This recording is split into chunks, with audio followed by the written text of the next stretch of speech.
போறோம். நம்ம எல்லாருக்குமே வாழ்க்கையில பிரச்சனைகள் வரும். சிலர் அதனால உடைஞ்சு போறாங்க, சிலர் அதை எப்படியோ தாங்கிக்கிறாங்க. ஆனா சிலரால மட்டும் எப்படி ஒரு பிரச்சனைக்கு பிறகு முன்ன விட வலிமையா மாற முடியுது? அந்த ரகசியத்தை தான் இன்னைக்கு தேட போறோம். உடம்புல ஆரம்பிச்சு மனசு வரைக்கும் ஒரு பயணம் போகலாம். முதல்ல சிக்கோங் மாதிரி பழங்கால பயிற்சிகள் உடலை எப்படி தயார்படுத்துதுன்னு பார்ப்போம்.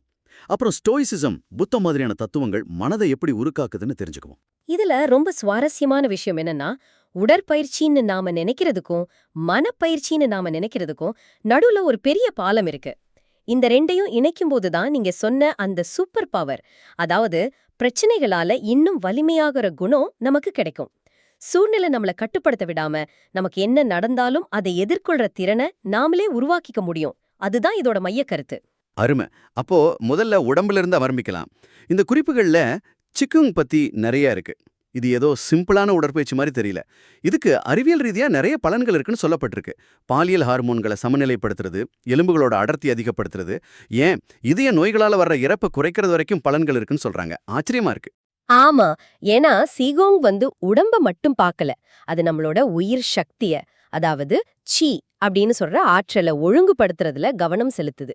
இதுல தேர்ச்சி பெற 5 விஷயங்கள்ல நாம கவனம் செலுத்தணும். உங்க உடல்நிலை, அதாவது பாஸ்டர், உங்க சுவாசம், உங்க மனம், உங்க ஆற்றல் ஓட்டம், கடைசியா உங்க ஆன்மா. ஒவ்வொன்னும் அடுத்ததுக்கு அடித்தளம் மாதிரி. உதாரணத்துக்கு, நீங்க சரியா நிக்கலன்னா உங்களால சரியா மூச்சு விட முடியாது. மூச்சு சீரா இல்லன்னா மனசு அலப்பாயும். ஓ, அப்போ இது ஒன்னோட ஒண்ணு சங்கிலி மாதிரி இணைஞ்சிருக்கு. இதுல மனசை ஒழுங்குபடுத்துறது தான் ரொம்ப கஷ்டமா இருக்குமே. ஏன்னா மனசுல ஓடிக்கிட்டு இருக்கிற எண்ணங்களை நிறுத்துறது சாதாரண விஷயம் இல்லையே. கரெக்ட். அதுதான் இதுல பெரிய சவால். ஆனா சீகோங் என்ன சொல்லுதுன்னா, நீங்க உங்க உடலையும் சுவாசத்தையும் கவனிக்க ஆரம்பிக்கும்போது மனசு தானா அமைதியாயிடும் சொல்லுது. மனசுல இருக்கிற 1000 எண்ணங்களை விரட்ட முயற்சி பண்றதுக்கு பதிலா உங்க கவனத்தை உங்க மூச்சு மேல வைங்க. அது போதும். முதல் 3 படிகளான உடல், சுவாசம், மனம், இது 3 சரியா வந்தா உயிர் சக்தி, அதாவது சி, தானா சீராப்பாய ஆரம்பிக்கும்.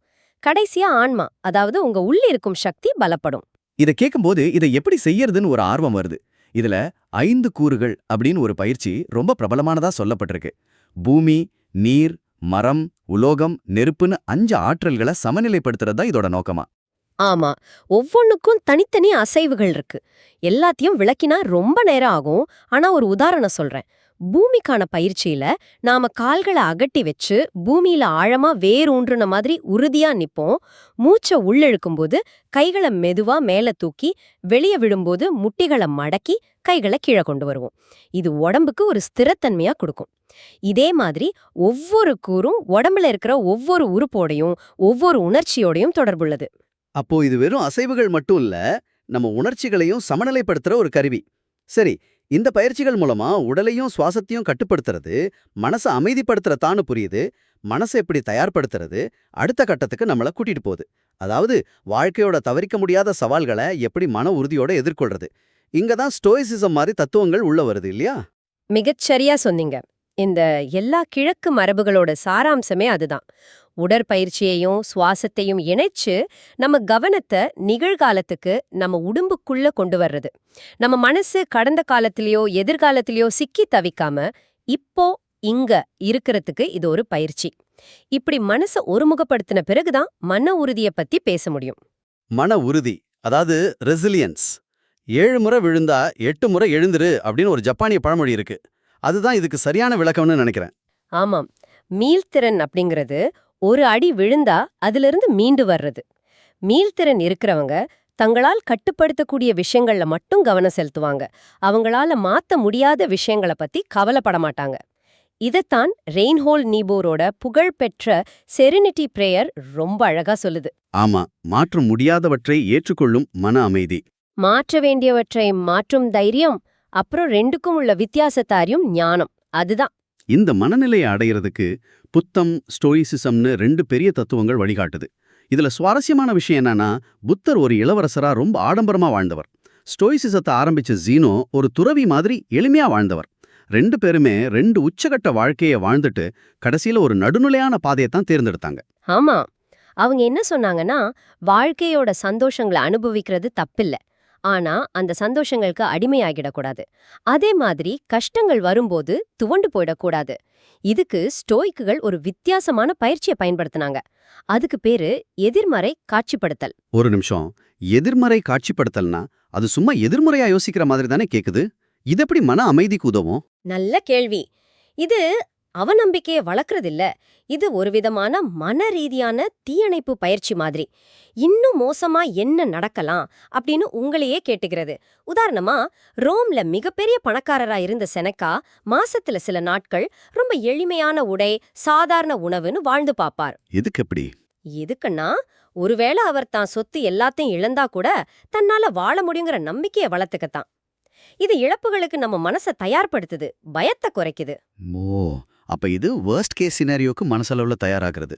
புத்த மதத்தோட அணுகுமுறை இதிலிருந்து கொஞ்சம் வித்தியாசமா இருக்கே. அவங்க தியானத்தை மையமா வைக்கிறாங்க. ஆமா, புத்த மதத்தோட வழி தியானம். மனசுல எண்ணங்கள் வரும்போது அது நல்ல எண்ணமோ கெட்ட எண்ணமோ அதுல சிக்கிக்காம அதை ஒரு சாட்சிய போல நின்னு கவனிக்கிறது. ஒரு கோபம் வருதுன்னா எனக்கு கோபம் வருதுன்னு உணர்றதுக்கும் நான் கோபமாவே மாறிடுறதுக்கும் பெரிய வித்தியாசம் இருக்கு. தியானம் அந்த வித்தியாசத்தை நமக்கு கத்துக் கொடுக்குது. அந்த ஓம் மணி பத்மே ஹோம் மந்திரம் பத்தியும் குறிப்புகள்ல இருக்கு. ஆமா, அது கூட அகங்காரம், பொறாமை, பேராசை மாதிரியான எதிர்மறை உணர்ச்சிகளை தூய்மைப்படுத்துறதுக்கு தான். இந்த 2 தத்துவங்களுமே வலியுறுத்துற இன்னொரு விஷயம் நிகழ்காலத்துல வாழ்றது. அதாவது லிவிங் இன் த பிரசன்ட். இத மார்க்கஸ் ஆரேலியஸ் ஒரு மரத்தோட இலைகளுக்கு ஒப்பிடுறது ரொம்ப ஆழமா இருக்கு. நாம நேசிக்கிற விஷயங்கள் எல்லாம் அந்த இலைகள் மாதிரி தான், எப்ப வேணா உதிர்ந்துடான்னு சொல்றார். இந்த நிலையாமைங்கிற கருத்தை ஜப்பானிய கலாச்சாரம் ரொம்ப அழகா உள்வாங்கியிருக்கு. அதுக்கு 2 அருமையான வார்த்தைகள் இருக்கு. ஒன்னு வபிசாபி. இது குறைபாடுகள்லையும் முழுமையடையாத விஷயங்கள்லையும் அழக பாக்குறது. இதுக்கு ஒரு உதாரணம் சொல்லுங்களேன். கண்டிப்பா. இது நம்ம பழைய ஜீன்ஸ் பேண்ட் மாதிரி தான். புதுசா இருக்கும்போது இருந்ததை விட கொஞ்சம் கிழிஞ்சு நிறம் மங்கி போன பிறகுதான் அதுக்கு ஒரு தனி அழகும் சௌகரியமும் வரும். அந்த மாதிரி தான் வபிசாபி.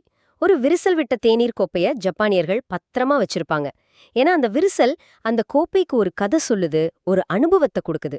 அப்போ முழுமையற்றது தான் இயற்கையானது, அழகானதுன்னு சொல்றீங்க. சரிதான், அதுதான் வபிசாபி. வாவ், இது அருமையா இருக்கு. இன்னொரு வார்த்தை இச்சிக்கோ ஈச்சின்னு சொன்னீங்களே. ஆமா, அதோட அர்த்தம் இந்த தருணம் இப்ப மட்டும்தான், இது திரும்ப வராது. நம்ம ஒவ்வொரு சந்திப்பும் ஒவ்வொரு உரையாடலும் தனித்துவமானது. அதனால அந்த தருணத்தை முழுமையா அனுபவிக்கணும், அதுக்கு முழு கவனம் கொடுக்கணும்னு இது நமக்கு ஞாபகப்படுத்துது. சரி, நாம மீள்திறன் பத்தி பார்த்தோம். அதாவது அடிபட்டா திரும்ப எழுந்து நிக்கிறது. ஆனா இந்த குறிப்புகள்ல அதை விட ஒரு படி மேல ஒரு கருத்து இருக்கு. Anti fragile. கிரேக்க புராணங்கள்ல வர்ற ஹைட்ராங்கிற முருகம் மாதிரி. அதோட ஒரு தலையை வெட்டினா 2 புது தலை முளைக்குமா? அடங்கப்பா, ஒரு பாதிப்பு அது இன்னும் வலிமையாக்குது. இது நிஜ வாழ்க்கையில் எப்படி சாத்தியம்? இது ஒரு மிக சக்தி வாய்ந்த கருத்து. இத நசீம் நிக்கோலஸ் தலேப் தான் பிரபலப்படுத்தினார். அவர் 3 விதமான விஷயங்களை பத்தி சொல்றார். ஒன்னு ஃப்ரெஜைல், அதாவது உடையக்கூடியவை. பாதிப்பு வந்தா உடைஞ்சு போயிடும், ஒரு கண்ணாடி கோப்பை மாதிரி. சரி. 2வது ரெசிலியன்ட், மீள்திறன் கொண்டவை. பாதிப்பை தாங்கிக்கும், ஆனா எந்த மாற்றமும் இல்லாம அப்படியே இருக்கும், ஒரு ரப்பர் பந்து மாதிரி. 3வது தான் ஆன்டி ஃப்ரெஜைல், பாதிப்பால இன்னும் வலிமையாகிற விஷயங்கள். இதுதான் அந்த ஹைட்ரா. நம்ம உடம்புல இருக்கிற தசைகள் கூட ஆன்டி ஃப்ரெஜைல் தான். எப்படி கொஞ்சம் விளக்கமா சொல்லுங்க. நாம உடற்பயிற்சி செய்யும்போது தசைகள்ல சின்ன சின்ன பாதிப்புகள் ஏற்படுது. ஆனா அது ஆறும்போது முன்ன விட வலிமையான தசைகளா மாறுது. சூப்பர் உதாரணம். இத ஒரு பெரிய அளவுல பார்க்கணும்னா 2011ல ஜப்பான்ல நடந்த சுனாமி ஒரு நல்ல எடுத்துக்காட்டுன்னு குறிப்புகள்ல இருக்கு. அந்த ஒரு பேரழிவுக்கு பிறகு இந்த 3 விளைவுகளையும் பார்க்க முடிஞ்சது. ஆமா, சில நகரங்கள் ஃப்ராஜைலா இருந்துச்சு. சுனாமியால அழிஞ்சு திரும்ப மீண்டு வர முடியாத பேய் நகரங்களா மாறிடுச்சு. ஃபுகுஷிமா அணு உலை ஒரு உதாரணம். அது அந்த பாதிப்பால உடைஞ்சு போச்சு. சில நகரங்கள் இஷினோமாக்கி மாதிரி ரெசிலியண்டா இருந்துச்சு.